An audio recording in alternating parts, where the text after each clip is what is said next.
mga Kalingap reactors din natin, no? Pa-support na rin po ng kanilang YouTube channel. Rose Ann, magkakaroon na nga ba talaga ng ka-love team? Alamin at kilalanin natin dito sa bago nating video ngayon. Magandang araw, mga kababayan.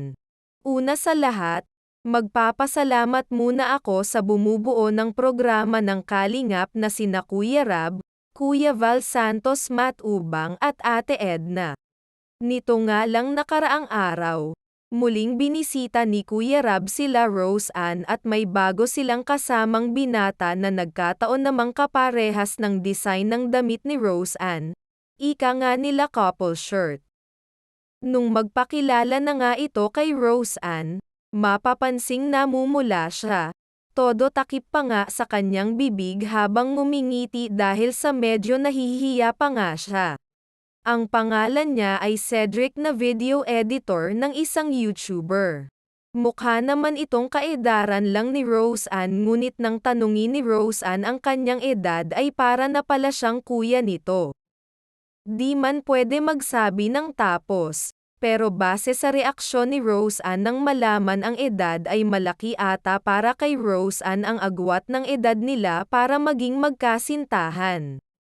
Bagay naman silang dalawa kung titignan natin at di naman tayo pwede magsabi na hindi sila pwede dahil hindi lang naman dapat edad ang pagbabasehan kung maaaring mong maging kasintahan ang isang tao. Pareho naman na silang nasa tamang edad para magdesisyon sa ganitong bagay at nasa damdamin na nila kung gusto ba nilang maging magjowa o hindi. Si Rose Ann ang magna 19 years old na ngayong buwan at si Cedric naman ay 26 years old.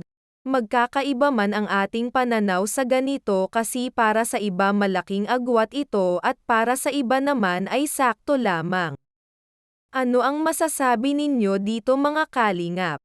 Bagay ba sila o masyadong malayo ang agwat ng edad nila para maging love team?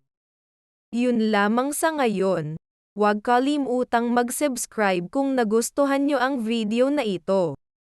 Patuloy lang rin nating suportahan ang channel ni Kuya Rab upang marami pa silang matulungan na nangangailangan tulad ni Rose Ann. Maraming salamat ulit sa inyong panunood.